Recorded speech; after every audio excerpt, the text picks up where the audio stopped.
और फिल्म के मारूफ आर्टिस्ट एहसन खान से मिलने डिफेंस लाहौर में उनके घर पहुंचे। जनाब जनाब वेलकम भाई साहब वेलकम। आइए आइए प्लीज, बहुत शुक्रिया आपके आने का। बहुत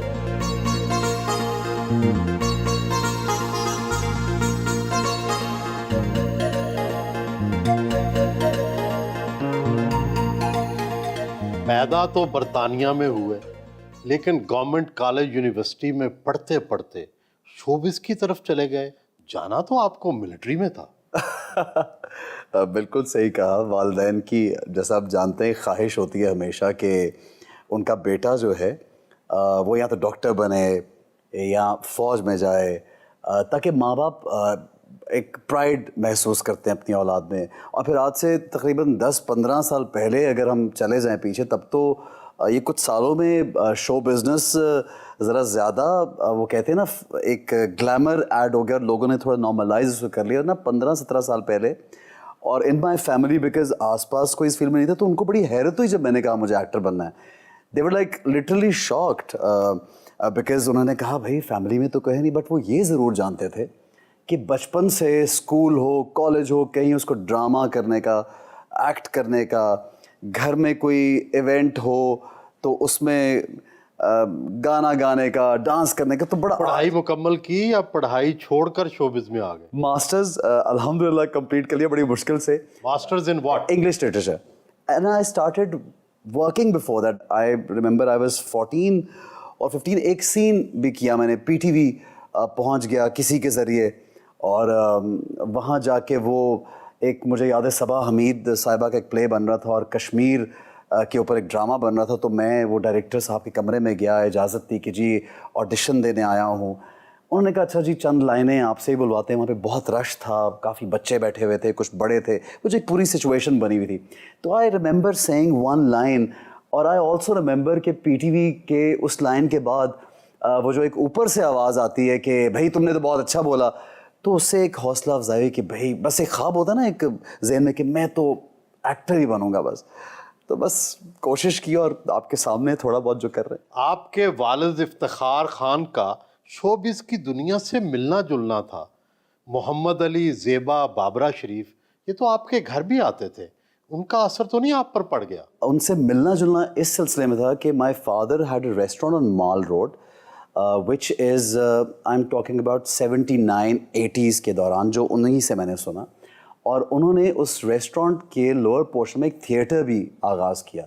तो जब मैं, अमान साहब गुज़र गए, अल्लाह उन्हें गरी की रहमत करे, और अमानुल्लाह साहब और फिरदौस जमाल साहब से जब मैं नया नया फील्ड में आया तो उनसे मिला, तो मुझे बड़ी हैरत हुई कि जब मैंने अपने फादर का बताया तो मुझसे खड़े होके मिले बहुत प्यार से, क्यों तू उदा पुत्र रह गए। तो आई थॉट कि ये तो इनका बड़ा कोई अच्छा रिलेशन रहा होगा। और फिर मैंने अपने घर में, आई रिमेंबर यूके में, Khan Sahab Nusrat Fateh, as a child I remember कि मेरे घर में उनकी परफॉर्मेंस होना। और मेरी पैदाइश से बहुत पहले, अराउंड 78 या 76 की बात है, जब मेरी वालदा और वालिद बताते हैं कि मैडम नूरजहां हमारे घर में 2 महीने रुकी। शायद फैमिली का या किसी का वो करने का रुझान नहीं था काम, लेकिन मेरी एक इंस्पिरेशन ज़रूर बनी कि ये जो आर्टिस्ट हैं, जब हम ये आते हैं तो पूरे इलाके में या घर में एक गहमा गहमी मच जाती है।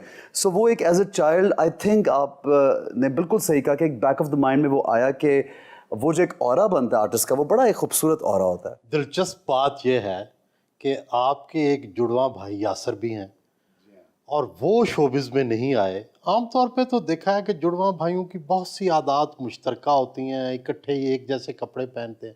आप कितने मुख्तलिफ हैं? एक तो हम आइडेंटिकल ट्विन्स हैं, इतने आइडेंटिकल के आज भी, हालांकि वो यूके में रहा all his life, he hasn't been to Pakistan, मैं, हम लोग यहाँ पे आ गए और वो वहीं पे था। उधर भी उसको आज भी लोग उसके पास चले जाते हैं ये सोच के कि शायद ये एहसन है, और फिर वो थोड़ा सा आवाज़ार भी होता है कि यार मैं किसी शादी पे, अगर देसी शादी पे चला जाऊँ, यूके में आपको पता है जो हमारी जिस तरह से होती है, या किसी देसी इवेंट पे चला जाऊँ तो वहाँ पे सब लोग आके उससे पूछ रहे होते हैं। तो आपको बताऊँ, he is a computer engineer, my twin brother, and he is very माशाल्लाह अ सुपर रिलीजियस पर्सन। तो वो तो शोबिज में मतलब इसके पास भी आने का नहीं सोच सकता अपने पॉइंट ऑफ व्यू से। उसका एक अपना पॉइंट ऑफ व्यू है, ही इज़ वेरी हैप्पी माशाल्लाह अपनी लाइफ में, और वो एंजॉय करता है, he is proud of my work. बरतानिया में इंग्लिश थिएटर में भी काम किया, यहाँ बहुत सी फिल्मों, ड्रामों और कमर्शियल्स में काम किया। ये बताएं कि आपको खुद कौन सा शोबा पसंद है? सबसे अच्छा शोबा जो है आई थिंक एक्टिंग ओरिएंटेड, चाहे वो फिल्म में हो, चाहे टेलीविज़न की हो, चाहे थिएटर की, उसको मैं बहुत एंजॉय करता हूँ। और ज़्यादा एंजॉय तब करता हूँ जब कुछ बहुत मुश्किल हो, कुछ बहुत चैलेंजिंग हो और कुछ कौन करना सा है। कैरेक्टर सबसे मुश्किल था आप तक? मुझे ये लगता है कि उडारी जो ड्रामा मैंने किया, जिसकी बहुत मुझे बहुत पज़ीराई मिली, उसमें बहुत से अवार्ड्स, तमाम जो अवार्ड्स थे वो जीते, वो इसलिए मुश्किल था कि वो एक टोटली मुझसे, मेरी पर्सनालिटी से टोटली एक ऑपोजिट आदमी था, जो कि एक गवार और जाहिल, मैं ये नहीं कहना चाह रहा कि मैं बहुत पढ़ा लिखा हूँ, लेकिन वो कैरेक्टर एक्सट्रीम जाहिल था, और फिर वो चाइल्ड अब्यूज़र था, एक नेगेटिव कैरेक्टर था, और फिर वो मर्डरर भी था, और उसका जो बॉडी लैंग्वेज, उसका अंदाज़, उसका बोलने का तरीका, कपड़े, बाल, हर चीज़ जो है वो एक देहाती आदमी, जो एक नेगेटिव देहाती आदमी होते हैं, उस टाइप का हमने बनाया। Plus the theatre that I did in London, Sadler's Wells एक थिएटर है, मैं एक दफ़ा उस थिएटर में एक परफॉर्मेंस देखने गया। तो वो थिएटर, आप अगर यूके में जो ब्रॉडवे थिएटर्स हैं, बहुत हसीन बने होते हैं, पुराने ओल्ड बिल्डिंग्स, और 1600 लोगों की उसमें जगह है। और मैंने वहाँ बैठ के जब परफॉर्मेंस देख रहा था तो मैंने सोचा कि क्या हम लोग कभी इस पे परफॉर्म कर सकेंगे। तो दिल में ये आया कि नहीं यार, हम तो यहाँ पे हमारा क्या काम है। एग्जैक्ट उसके 4 महीने बाद मुझे एक कॉल आया ऑडिशन के लिए कि हम यूके में एक थिएटर कर रहे हैं अंग्रेज़ी का, और उसमें हम ऑडिशन आपको करना चाहते हैं। तो मैंने उससे थिएटर का नाम पूछा, तो वो सैडलर्स वेल्स थिएटर। तो I was taken aback for a second कि ये तो वही थिएटर है जहाँ मैंने सोचा कि हम कभी परफॉर्म करेंगे यहाँ पे। फिर वो एक मेरे लिए इसलिए चैलेंजिंग था कि एक मेन कैरेक्टर, और क्योंकि यहाँ पे जो प्रैक्टिस रही बहुत सालों से, उर्दू में हम परफॉर्म करते हैं, अपनी ज़ुबान में परफॉर्म करते हैं। अंग्रेज़ी में एक बहुत बड़ा स्क्रिप्ट याद कर लेना, और अंग्रेज़ों के साथ, वहाँ के ट्रेंड एक्टर्स के साथ परफॉर्म करना, live audience, main stream theatre पहली बार मैंने किया, और लाइव ऑडियंस का जो रिएक्शन है, इंस्टेंट आना, 1600 लोग सामने बैठे होना, तो मेरे लिए पर्सनली, शायद बहुत से लोगों के लिए इतनी बड़ी बात ना हो, लेकिन that was very challenging and बड़ी एक एनर्जेटिक बात थी वो मेरे लिए। तो मैं ये समझता हूँ कि मैं अपने तमाम जो भी कैरेक्टर करूँ उसमें एक जितनी मेहनत करता हूँ हमेशा। ड्रामा एक्टर तो आम जिंदगी में बहुत सादा होते हैं, आप तो फिल्मी हीरो लगते हैं। आपका फैशन, आपकी चाल ढाल और glamour. You have great observation, you must be right, but बस वो बगैर सोचे समझे, बस this is what I am. क्या आप वाकई ही दिल में एक करिश्मा साज हीरो हैं? क्योंकि मेरी ट्रेनिंग फिल्म की शुरू में जब मैं एंटर हुआ तो मैंने इकबाल कश्मीरी साहब और मैडम संगीता और सैयद नूर साहब के साथ काम भी किया, और उसी दौरान टेलीविज़न का काम भी किया साथ। लेकिन I felt at that moment कि फिल्म में मेरे टाइप का फिल्म नहीं कुछ हो रहा था। मैं वो जो हमारी टिपिकल लॉलीवुड की फिल्म है, शायद मैं उसमें बहुत ज़्यादा एडजस्ट नहीं कर पा रहा था। So I left this work for a year और सो, और मैं अपनी फैमिली के पास यूके चला गया कि हो नहीं पा रहा मुझसे सही तरह से। हालांकि अब जो मैंने नाम लिए बेहतरीन डायरेक्टर्स हैं, और एवेन्यू प्रोडक्शन का काम था, एक बहुत बड़ी ब्लॉकबस्टर थी घर कब आओगे, उसमें that was my first second appearance. फिर शहजाद रफ़ीक साहब की निकाह थी, that was one of my first appearances. फिर जब मेरे पास अशफाक अहमद साहब का स्क्रिप्ट आया पहली बार, तो मुझे वो स्क्रिप्ट पढ़ने के बाद लगा कि ये तो स्क्रिप्ट मैं छोड़ नहीं सकता। और वो स्क्रिप्ट मेरे पास यूके में आया। शाला कोट एक प्ले था जिसमें मेरे चाइल्डहुड मैं कहूँगा क्रश होते हैं। बाबरा और आरफा सिद्दीकी साहिबा मुझे बड़ी पसंद रही हैं हमेशा से। तो जब मुझे किसी ने कहा कि उसमें आरफा सिद्दीकी हैं, तो मैं बड़ा I was very happy. I was like wow, Arfa Siddiqui, I am gonna meet Arfa because she is such a great actress. And so वो प्ले मुझे वापस ले आया एक तरह से फील्ड में। तो वो फिर एक सिलसिला चल अब आपके सामने है।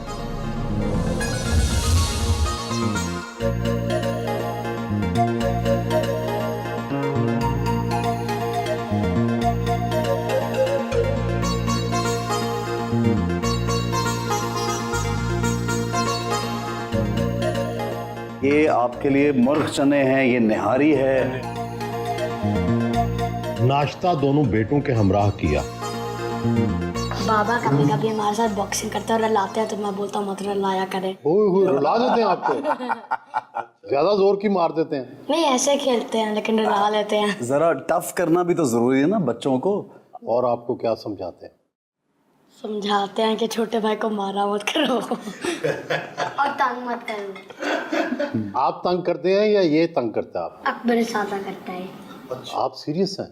नहीं, पहले अकबर करता है फिर मैं करता हूँ उसको। और आपको बाबा क्या समझाते हैं? अकबर को मत मारो और तंग मत करो। बोलते हैं अच्छे ग्रेड्स लेके आओ और वो बोलते हैं 4-4 घंटे से पढ़ो। अच्छा, मामा अच्छी हैं या बाबा? दोनों। नहीं नहीं, that's a very difficult question. हैं? मार पड़ी है कभी बाबा से कि नहीं? 2-3 दफा। किस कब बात पड़ी तुझे मार? लेकिन मामा ने 10-11 हम मामा के सामने ज्यादा गलत चीजें करते हैं क्योंकि हम बाबा से ज्यादा डरते हैं, पता नहीं क्यों। वो ज्यादा स्ट्रॉन्ग है। He is stronger, that's why. Strong नहीं है लेकिन उनके नेल्स तो शार्प।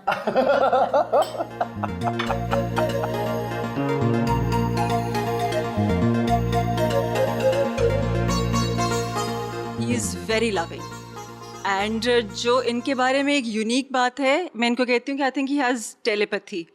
कई दफ़ा ऐसे होता है कि sometimes there something that I am feeling जो कि मैं जाहिर भी नहीं करती हूँ, but he knows that you know वो क्यों है and how to you know handle that. So I think that's a very unique quality about him कि बहुत और सबके साथ है इनकी। He is very thoughtful. इनको पहले से पता लग जाता है कि क्या करना है इस बंदे को खुश रखने के लिए, you know, to make them cheer up, इस तरह से। आई अंडरस्टैंड कि हिज फील्ड में ऐसे तो होना ही है, चाहे कुछ हो ना हो, वो ख़बरें बनने के लिए आ जाती हैं, कभी तस्वीरें लोग एग्जैजरेट करके लिख देते हैं मीडिया में। लेकिन अल्हम्दुलिल्लाह Ahsan has never given me a chance to doubt him, कि ट्रस्ट नहीं कभी मेरा तोड़ा। तो फिर आई नो कि भाई एक कदम ये शायद तो तोड़ा होना हो है। कभी, एक कदम। वो अभी तक तो मुझे नहीं पता। वो फिर बाद में बात करते हैं। जो मेरे बहुत स्पेशल गेस्ट होते हैं उनको फिर मैं अपने हाथ से चाय पिलाता हूँ। तो ये आपके लिए मैं बना रहा हूँ स्पेशल चाय।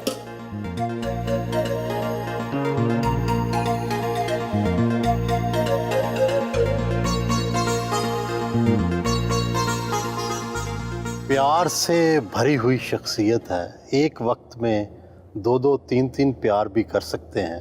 अपने पड़ोस में 3 लड़कियों से भैया वक्त प्यार कर लिया, ये कैसे मुमकिन हो जाता है? ये देखें ना, अब ये वाली इंफॉर्मेशन तो किसी को नहीं होती।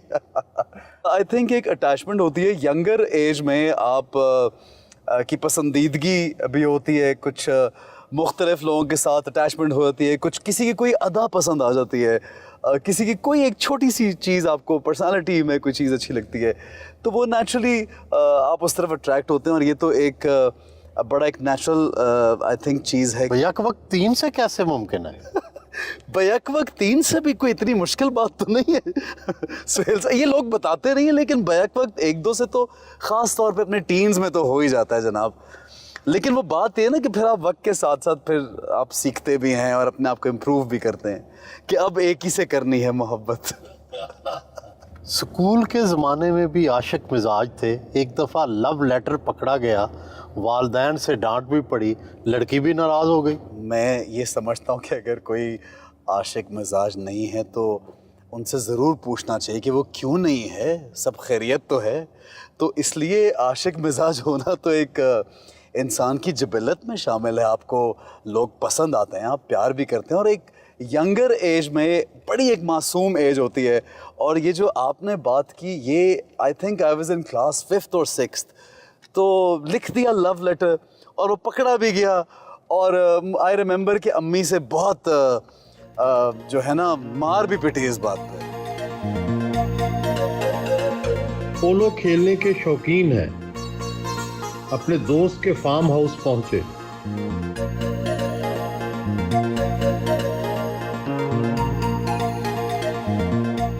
बाकायदा शूज और कैप पहनकर पोलो के लिए तैयार हुए।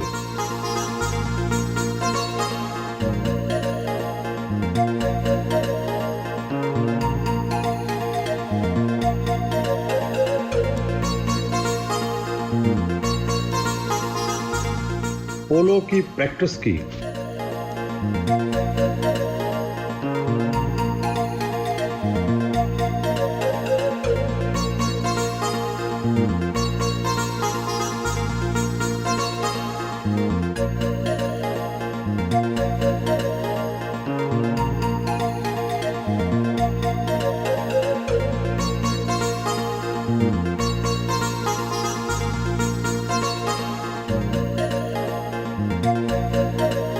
चाइल्ड प्रोटेक्शन ब्यूरो लाहौर पहुंचे।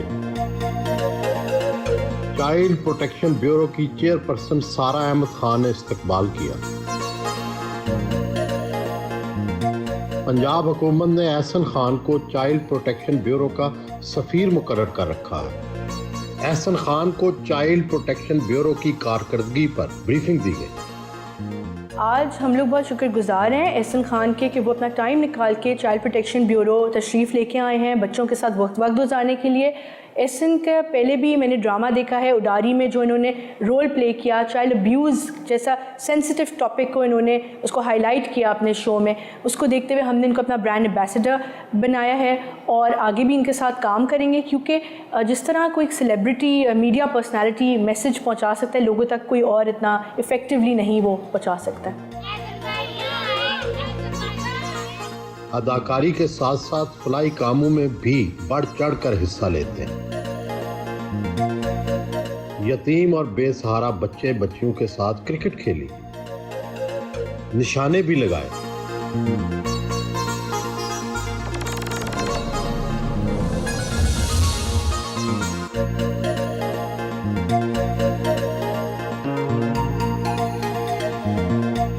फिट रहने के लिए जिम जरूर जाते हैं। ट्रेनर ने एक्सरसाइज करवाई।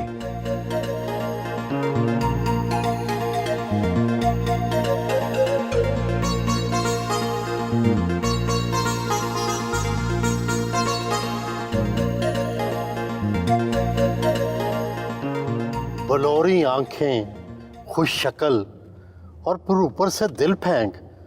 लैला से लेकर नीलम मनीर तक किस किस को दिल दिया। सुहेल साहब, आपका अंदाज इतना प्यारा है बात करने का, लेकिन ये कि सब जितने भी आपने जो नाम लिए भी और बाकी लोग भी सब मेरी कॉलीग्स हैं, साथ हम काम करते हैं।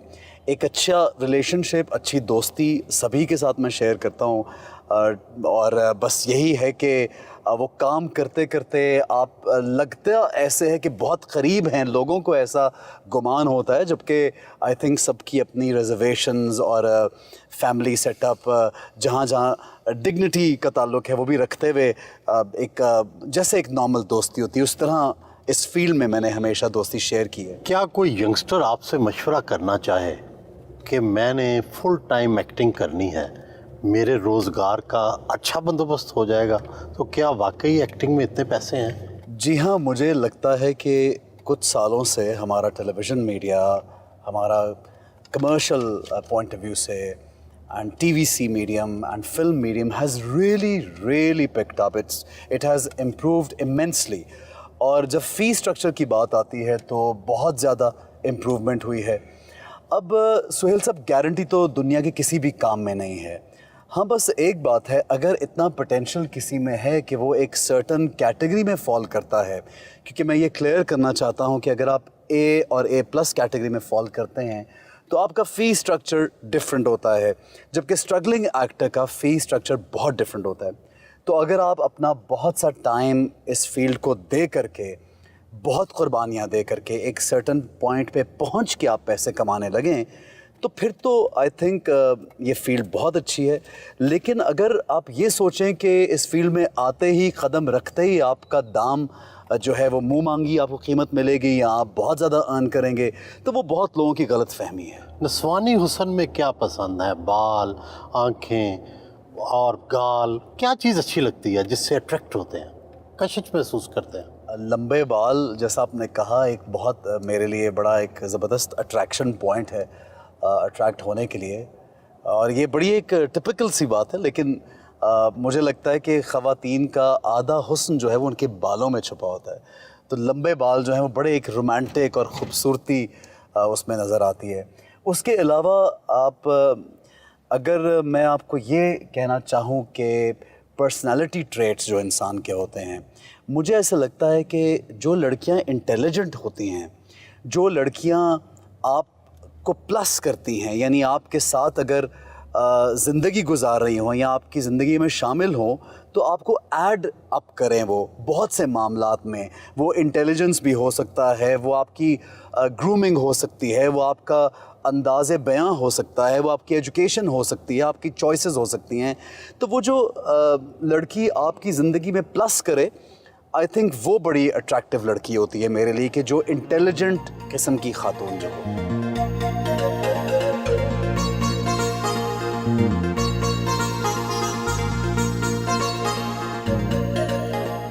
रुकने कौमी असम्बली सरदार तालब नकई ने गुलबर्ग में अपनी रिहाइशगाह पर उनके लिए ज़ोहराने का एहतमाम कर रखा था।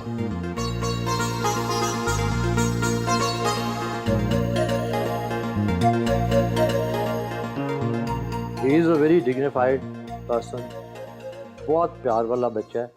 मेरी फैमिली के साथ इतना घुल मिल गया है, इतना घुल मिल गया है कि हमारी शादी या गमियों में ये शरीक होता है। और मेरी जो बहू है, आज है नहीं यहाँ, वो फ़ैन है इसकी। जब भी ये आ जाता है घर पे तो ये समझे कि जैसे सारे इसके इर्द गिर्द हैं। असल में ये मेरा छोटा भाई है।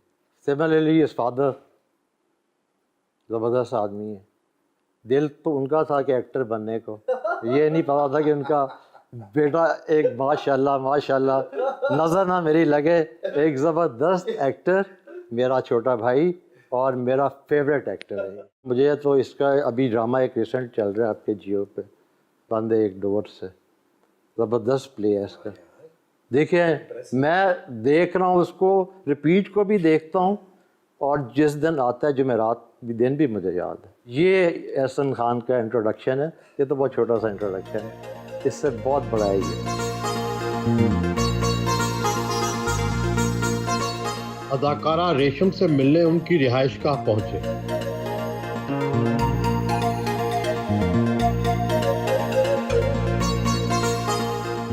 वैसे मैं आपको ये कहना चाहती हूँ कि एहसन के अंदर वो क्वालिटीज़ हैं जो बड़ी कम एक्टर्स में होती हैं। मौला अली का एक कॉल है कि 1000 दोस्त बनाओ, लेकिन एक दोस्त ऐसा बनाओ जो जब 1000 दोस्त तुम्हारे हक़ में ना हो, तुम्हारे साथ ना हो, तो वो एक दोस्त तुम्हारे साथ हो। तो मैं जब अपने इर्द गिर्द देखती हूँ, मुझे जब भी कोई बात डिस्कस करनी होती है या कोई बात शेयर करनी होती है, कोई भी खुशी गम, तो मैं हमेशा पहली जो नाम आता है जहन में कि मेरा सबसे प्यारा जो दोस्त है वो एहसन है। दुनिया का प्यारा दोस्त है ये मेरा, और हमेशा मेरी दुआओं में रहता है। मेरे और एहसन के बीच में ना हम एक बात कॉमन है कि एहसन जो है इंसानियत के लिए बहुत सोचता है।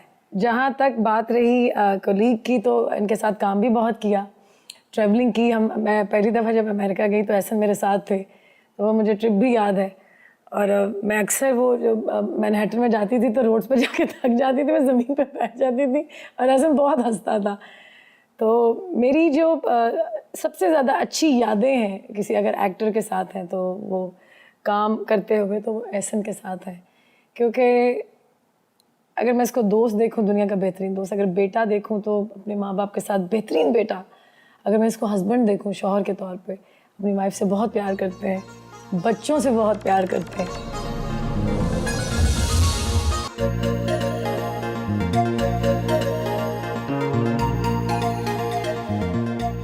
ड्रामा या फिल्म स्क्रिप्ट देखकर साइन करते हैं या फिर बड़ा बजट? ऑनेस्टली स्पीकिंग दोनों ही देखना पड़ता है, लेकिन स्क्रिप्ट की तरफ तवज्जो ज़्यादा होती है। सुहेल साहब ये जानते हैं कि पाकिस्तान में शो बिज़नेस में वर्क पॉइंट ऑफ व्यू से बेशुमार उस तरह से पैसा नहीं है जिस तरह के हॉलीवुड या बॉलीवुड और दूसरी बड़ी इंडस्ट्रीज़ में होता है। So money at time does become a very pivotal part of your life, obviously, because आप as an actor जब आपका यही bread and butter है, तो आपको अपने बहुत कुछ चलाना है, बहुत कुछ देखना भी है। ड्रामों से ज़्यादा पैसा आता है कमर्शियल से आता है या फिल्म से? कमर्शियल से सबसे ज़्यादा, उसके बाद ड्रामों से, फिर फिल्म से। पाकिस्तान में तुर्क तारीख के ड्रामों को बहुत शोहरत मिल रही है, जी आप भी इसके हामी हैं कि उन्हें दिखाया जाए। क्या हम अपनी तारीख के बारे में कोई अच्छे ड्रामे नहीं बना सकते? Turk drama, to be honest I am very happy. एक तो पहले इस बात पे खुश हूँ कि जो एक बॉलीवुड का शहर जिसमें सब लोग मुब्तला हैं, उसको तोड़ना किसी एक और इंडस्ट्री के ज़रिए शायद बड़ा मुश्किल होता, लेकिन इस ड्रामे ने एक अलग एवेन्यू क्रिएट की है। सेकेंडली मुझे ये लगता है कि आप पूरी दुनिया में हम अपने किसी एक चैनल पे तो काम रोक सकते हैं, लेकिन जो अब सोशल मीडिया पे और जो इतने प्लेटफॉर्म्स हैं फिल्में और ड्रामे और प्लेज और चीज़ें दिखाने के, आप उनको तो रोक नहीं सकते। लोगों ने तो देखना है, तो हमें ये चाहिए कि या तो हम कोलैबोरेशन के साथ काम करें, या हम उनसे सीखें, या उस तरह का काम करने की कोशिश करें। अपार्ट फ्रॉम दैट, आप देखिए कि हमारे अपने ड्रामे भी at the same time hit भी हो रहे हैं, लोग पसंद भी कर रहे हैं और अच्छा फीडबैक मिलता है हमारे शोज़ का भी। उसके साथ साथ अगर टर्किश ड्रामा भी चल रहा है तो I think it's a good thing, we should welcome them. माह रमज़ान में हर कोई मजहबी हो जाता है, आप भी रमज़ान ट्रांसमिशन में मजहबी रंग इख्तियार कर लेते हैं। क्या फ़नकारों को वाकई ही रोज़ों के महीने में ऐसा ही करना चाहिए? सोहेल साहब, बड़ा वैलिड क्वेश्चन है आपका। जनाब, बात यह है कि मज़हब जो है वो किसी का ना तो हम जज कर सकते हैं, ना उसके हुलिये से हम देख के बता सकते हैं, क्योंकि ये एक अल्लाह का और एक इंसान का बड़ा एक गहरा ताल्लुक़ है जो उसका बड़ा ज़ाती होता है, और दिल जो है वो खोल के कोई नहीं देख सका आज तक। तो जहाँ तक मैं अपनी अगर बात करूँ तो मुझे ऐसा कहने में बिल्कुल मैं और महसूस नहीं करूँगा कि अगर मैं ये कहूँ कि मैं सबसे ज़्यादा जो काम करना चाहता हूँ वो रमज़ान की ट्रांसमिशन है। अच्छा, अब हैरत की बात यह है कि किसी को अंदाज़ा नहीं कि मैंने इस्लामिक हिस्ट्री जो है उसको मास्टर्स जब अपना कर रहा था बैचलर्स में, मेरा सब्जेक्ट था इस्लामिक हिस्ट्री, जो मैंने बहुत स्टडी की।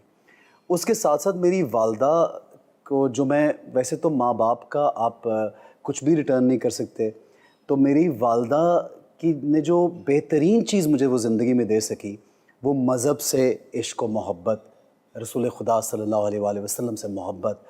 क्योंकि मुझे याद है कि जब हम सुबह की नमाज के लिए बच्चे उठ नहीं रहे होते थे तो मेरी वालदा पास बैठ के ऊंची ऊंची कुरान की तलावत या नातिया अशार या कुछ ना कुछ जान के पढ़ती थी कि मैं इनको डांट के नहीं उठाऊंगी, लेकिन इनके कानों में ये आवाज़ पड़ेगी। और हम बहुत तंग भी होते थे कि अम्मी प्लीज़ सोने दे, चुप कर जाएं, और वो और ऊंचा पढ़ती थी। और फिर आखिर हम लोग उठ के नमाज़ पढ़ते थे।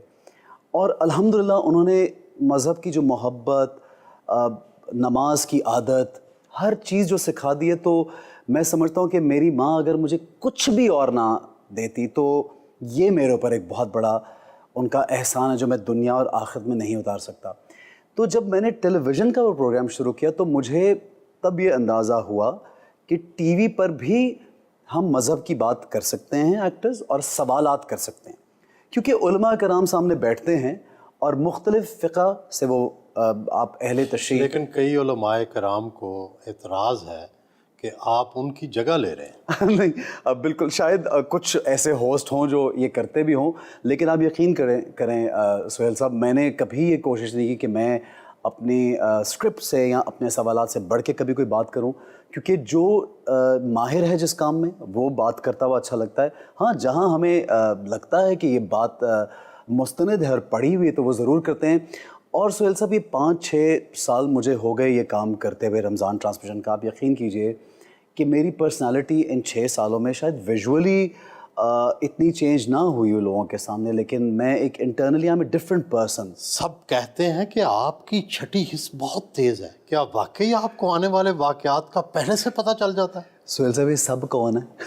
अभी भाभी ने भी कहा। यानी आपने भाभी को सब बना दिया। कभी कभी भाभी जो बात कहती है वो सब नहीं होती, वो एक अलग इंडिविजुअल बात है। लेकिन छठी हिस्स तेज़ है आपकी। आई थिंक नेचुरली बस है कुछ इसमें कुछ कभी मैंने सोचा नहीं है इस बात में मैं क्या बात करूं, लेकिन ये है कि एट टाइम्स जो एक गट फीलिंग जो कि पूरी दुनिया में कहा जाता है कि आपकी जो पहली फीलिंग या आपकी जो एक गट फीलिंग होती है, और वो हर चीज़ में होती है, प्रोजेक्ट करते हुए, कोई भी कहीं जाते हुए, ट्रैवल करते हुए, कोई प्रॉपर्टी आप ले रहे हैं या कुछ सीन करते हुए भी, जब आपको एज एन एक्टर सीन आप 10 तरह से कर सकते हैं तो आपको लगता है कि ये तरीका सही है, आपको एक आमद होती है कि मुझे यूं इस कैरेक्टर को बनाना है। आपको आमद होती है कहीं ऊपर से? नहीं नहीं नहीं नहीं नहीं, बिल्कुल नहीं, बिल्कुल नहीं। अब बस हर इंसान के साथ एक सिक्स सेंस ज़रूर जुड़ी हुई है, वो रब की एक रहनुमाई होती है।